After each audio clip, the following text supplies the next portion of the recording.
Le taux de chômage officiel de l'Afrique du Sud est passé de 33,2% au deuxième trimestre 2025 contre 32,9% au premier trimestre.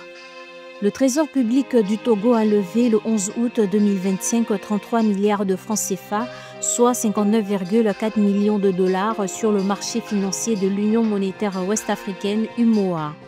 La croissance de l'économie namibienne devrait ralentir de 3,5% en 2025 après avoir atteint 3,7% en 2024 selon les dernières prévisions économiques publiées lundi 11 août 2025 par la Banque de Namibie.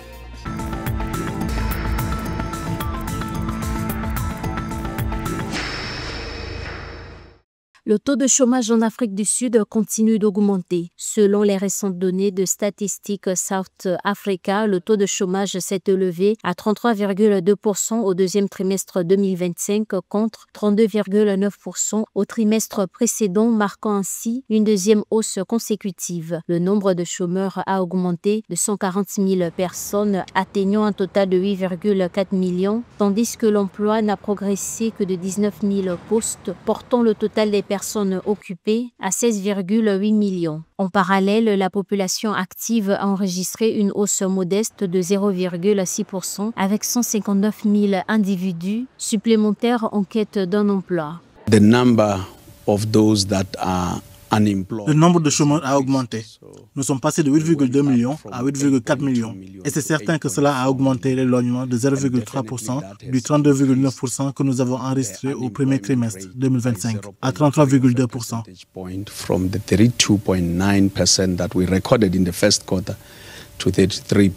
Le chômage des jeunes reste particulièrement préoccupant. Le nombre des jeunes chômeurs âgés de 15 à 34 ans a grimpé de 39 000 pour atteindre 4,9 millions et bien que le nombre de jeunes employés ait légèrement augmenté à 5,7 millions, le taux de chômage des jeunes reste figé à 46,1%. Ce problème persiste malgré une légère progression dans certains secteurs comme le secteur informel qui a ajouté 34 000 emplois. La hausse de l'emploi des hommes est située à 31% dans la quarantaine actuelle, tandis que la hausse des femmes est située à 35,9%. Lorsque l'on analyse la hausse de l'emploi de la population, nous pouvons voir que la hausse de l'emploi des femmes noires est la plus élevée, à 40%. Malgré ces difficultés, certains secteurs restent prometteurs pour les jeunes travailleurs. Le commerce incluant la vente au détail, le commerce de gros et l'hôtellerie-restauration continuent de jouer un rôle clé dans l'emploi des jeunes représentant 24,5% de la population active jeune, ce qui montre que des opportunités existent malgré des défis économiques.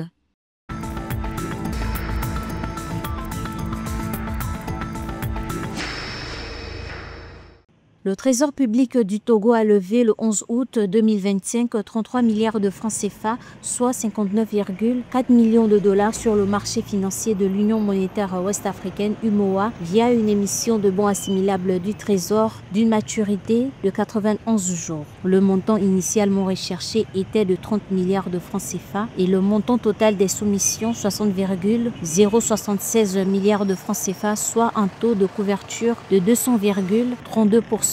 Le remboursement est prévu le 11 novembre 2025 ou le premier jour ouvré suivant l'intérêt payé d'avance précompté sur la valeur nominale.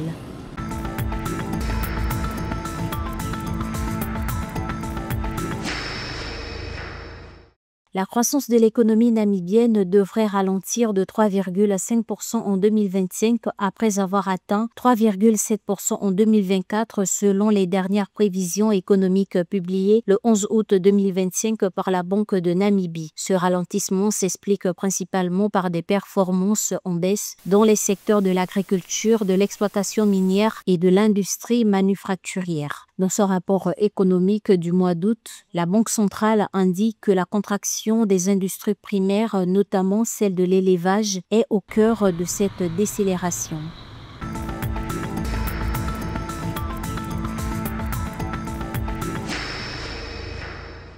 Le 11 août 2025, la BEAC et la BDAC ont officiellement signé un avenant interimant le dégel de 120 milliards de francs CFA du compte courant d'associés de ces pays membres après plusieurs années de blocage. L'accord signé à Yaoundé, capitale camerounaise, par le président de la BDAC, Dieudonné Evo Mekou, et le gouverneur de la BEAC, Yvan Sana Bangui, marque une relance majeure de la coopération entre les deux institutions. Ce déblocage de fonds se fera en deux phases, 40 milliards de francs CFA en 2025 et 80 milliards de francs CFA en 2026, et devrait permettre de financer des projets structurants dans les pays membres favorisant la création d'emplois, le développement des infrastructures et le soutien aux initiatives économiques locales en ligne avec les objectifs d'intégration économique et de développement durable en Afrique centrale.